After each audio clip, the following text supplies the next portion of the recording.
Baik, perkenalkan nama saya Nikade Anjeli dengan NIM 21170411110 dari kelas 4C Manajemen.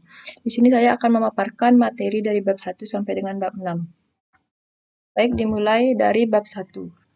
Nah, pada bab 1 ini terdapat definisi etika bisnis. Nah, etika bisnis itu ialah keseluruhan dari aturan-aturan etika, baik yang tertulis maupun yang tidak tertulis, yang mengatur hak-hak maupun kewajiban produsen dan konsumen, serta etika yang dipraktekkan dalam bisnis. Nah, selanjutnya ada perkembangan etika bisnis. Perkembangan etika bisnis ini dimulai pada zaman prasejarah yang selanjutnya berkembang pada masa peralihan pada tahun 1960. Selanjutnya, pada tahun 1970, etika bisnis pertama kali muncul di Amerika Serikat. Lalu pada tahun 1980, etika bisnis ini mulai menyebar ke Eropa Barat yang menjadi suatu ilmu baru. Nah, sehingga pada 1990-an sampai sekarang, etika bisnis mulai berkembang ke seluruh dunia. Selanjutnya, perilaku tidak etis dalam etika bisnis. Nah, perilaku tidak etis adalah perilaku yang menyimpang dari tugas pokok atau tujuan utama yang telah disepakati. Nah, perilaku tidak etis ini seharusnya tidak bisa diterima secara moral karena mengakibatkan bahaya bagi orang dan lingkungan. Selanjutnya, pada bab kedua yaitu mengenai pengertian dan pentingnya teori etika bisnis. Nah, tadi sudah dikatakan pengertian etika bisnis. Jadi, etika itu ialah sebuah refleksi kritis dan rasional mengenai nilai dan norma moral yang menentukan dan terwujud dalam sikap dan pola perilaku hidup manusia, baik secara pribadi maupun kelompok. Nah, pentingnya teori etika bisnis itu memiliki peranan yang sangat penting dalam melegitimasi segala perbuatan dan tindakan yang dapat dilihat dari sudut pandang moralitas yang telah disepakati oleh masyarakat tertentu. Selanjutnya terdapat teori utilitarianisme, yang dimana teori ini ialah suatu teori dari segi etika normatif yang menyatakan bahwa suatu tindakan yang patut adalah yang memaksimalkan penggunaan atau utility, yang biasanya didefinisikan sebagai memaksimalkan kebahagiaan maupun mengurangi penderitaan. Nah, selanjutnya ada teori deontologi. Nah, teori ini berasal dari bahasa Yunani deon yang artinya kewajiban dan logos yang artinya ilmu. Menurut teori ini, beberapa prinsip moral itu bersifat mengikat dan merupakan kewajiban bagi setiap manusia. Selanjutnya ada teori hak. Teori hak ini yaitu pendekatan yang banyak dipakai untuk mengevaluasi apakah tindakan, perbuatan, dan kebijakan bisnisnya telah tergolong baik atau buruk dengan menggunakan kaidah seseorang.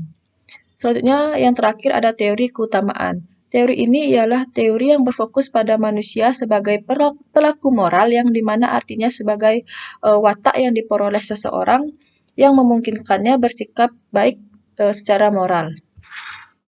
Selanjutnya, pada bab 3 terdapat nilai etika. Nilai etika itu ialah ilmu pengetahuan tentang suatu perilaku atau perbuatan manusia yang dilihat dari sisi baik maupun buruk yang sejauh mana dapat ditentukan oleh akal manusia. Nah, etika ini tetap berlaku meskipun tidak ada yang menyaksikan, karena etika ini bersifat absolut atau mutlak.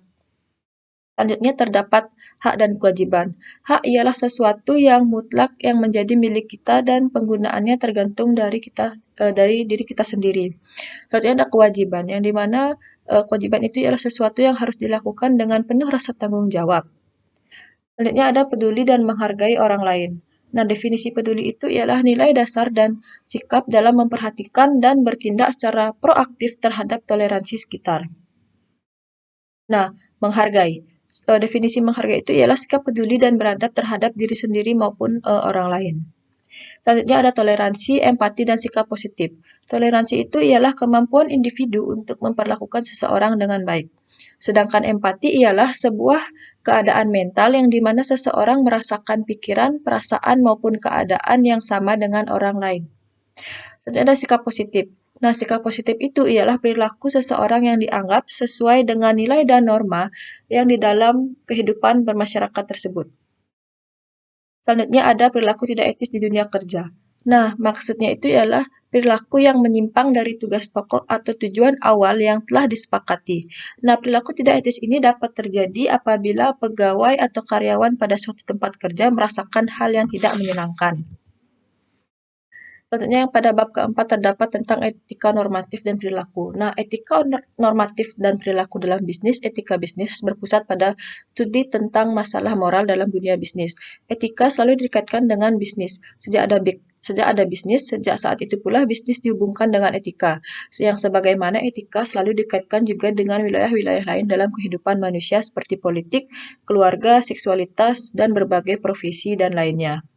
Nah, misi etika bisnis itu, pengertian etika bisnis itu di dalam dunia usaha sangat diperlukan ya karena etika bisnis itu untuk mengelola dan menjalankan suatu perusahaan. Karena etika dalam perusahaan sangat menentukan berkembang atau tidaknya suatu perusahaan dan menentukan kinerja perusahaan di dunia bisnis tersebut.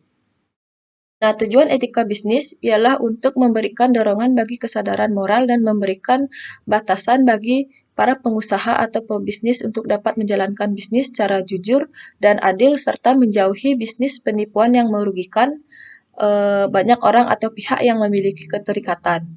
Nah, prinsip ekonomi perusahaan secara bebas memiliki wewenang sesuai dengan bidang yang dilakukan dan pelaksanaannya dengan visi dan misi yang dimilikinya dalam menetapkan kebijakan perusahaan yang harus diarahkan pada upaya pengembangan visi dan misi perusahaan yang berorientasi pada kemakmuran, kesejahteraan para pekerja, dan komunitas yang dihadapinya. Selanjutnya pada bab kelima mengenai bisnis internasional. Nah, bisnis internasional itu merupakan suatu kegiatan bisnis yang dilakukan melewati batas-batas suatu negara. Nah, dalam hal ini suatu negara dapat melakukan transaksi bisnis dengan negara lain ataupun dengan perusahaan lain serta orang lain yang terdapat pada negara lain tersebut. Nah, kita dapat membedakan adanya dua buah transaksi internasional, yang dimana yang pertama tentang perdagangan internasional dan yang kedua tentang pemasaran internasional. Nah, teori etika bisnis dalam perdagangan internasional itu yaitu pengetahuan tentang tata cara ideal pengaturan dan pengelolaan bisnis yang memperhatikan norma dan moralitas yang berlaku secara universal dan secara ekonomi maupun sosial serta penetapan norma dan moralitas itu menunjang maksud dan tujuan kegiatan bisnis. Nah, pada bisnis internasional terdapat dumping, yang dimana dumping ialah suatu kegiatan menjual barang di pasar internasional dengan memasang harga yang lebih murah atau lebih rendah dari harga pasar yang ada di dalam negeri. Nah, dalam dunia perdagangan internasional ini tentu kita tahu adanya istilah eksportir dan importir. Selanjutnya dalam bisnis internasional itu terdapat juga whistleblowing yang dimana itu ialah tindakan suatu badan usaha swasta atau publik yang mengeluarkan informasi untuk mengungkap kasus korupsi berbahaya kepada publik.